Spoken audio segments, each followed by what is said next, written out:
What's up guys, Frazier here for Complex News. The Thunder vs Nuggets game that took place in Denver on Thursday night was easily one of the best games of the entire NBA season thus far.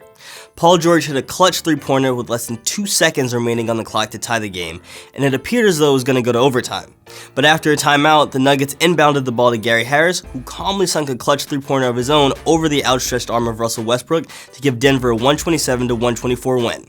The game gave fans gathered at the Pepsi Center in Denver all they could ask for and helped the Nuggets stay put in the 8th spot in the Western Conference standings. But unfortunately, one Nuggets fan managed to ruin the great ending to the game shortly after Harris sunk his shot. As the players from both teams worked their way off the court following the game, the fan, who has yet to be identified, ran down onto the court and taunted Russ as he walked back to the Thunder locker room. Russ responded by shoving the fan and exchanging words with him.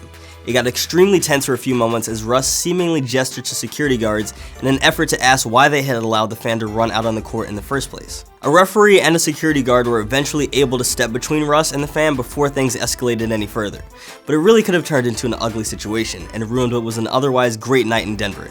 If the fan had attempted to do anything other than just heckle Russ, Russ could have decided to get more physical with him than he did, which could have led to other players and fans getting involved. Once he finally made his way back to the Thunder locker room, Russ spoke to reporters about the minor altercation.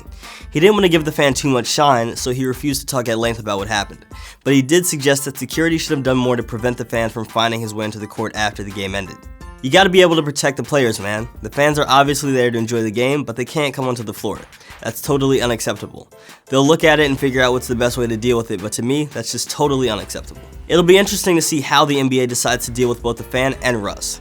The fan was clearly in the wrong, so we would guess he'll be given a ban from NBA games for the foreseeable future. But because Russ put his hands on the fan, the league could choose to punish him as well.